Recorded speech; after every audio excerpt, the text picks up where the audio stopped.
in some ways, by far the best is G&S, Gilbert and Sullivan. Why? Because Gilbert had the lyrics which he then handed over to Sullivan to write music to. Now that's not the way it works in Tin Pan Alley. They come up with the song, then they give it to the lyricist to put words to.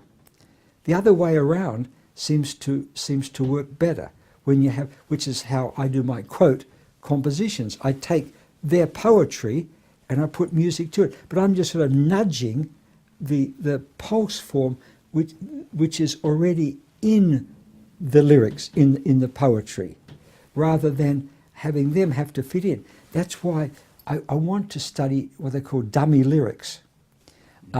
These are ones where the lyricist, he listens to the composer playing it over and over, and he doesn't notate music usually, so he has to make some form of shorthand to know what to do with it. And so they would make up dummy lyrics which fitted in to then make into sensible lyrics. There's that Rodgers and Hart, there's a small hotel with a wishing well, I wish that we were there together. And he says, there's a girl next door, she's an awful bore, it really makes you something to see her. And that's the only dummy lyric that we know has survived. And it sings beautifully, it scans beautifully with the original, and I don't think there's any loss in a sense. Ira Gershwin, I think, only ever composed one lyric that hadn't been called for. It just came up spontaneously.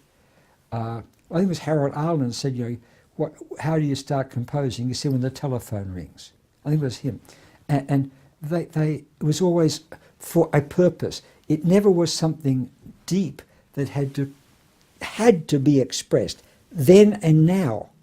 And that's what I think, that's why the pulse form, the amplitude of the pulse in popular music is not as deep as classical.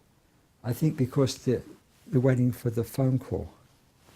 It's not coming from deeper inside, more just urgently has to be given birth at that time. It's different.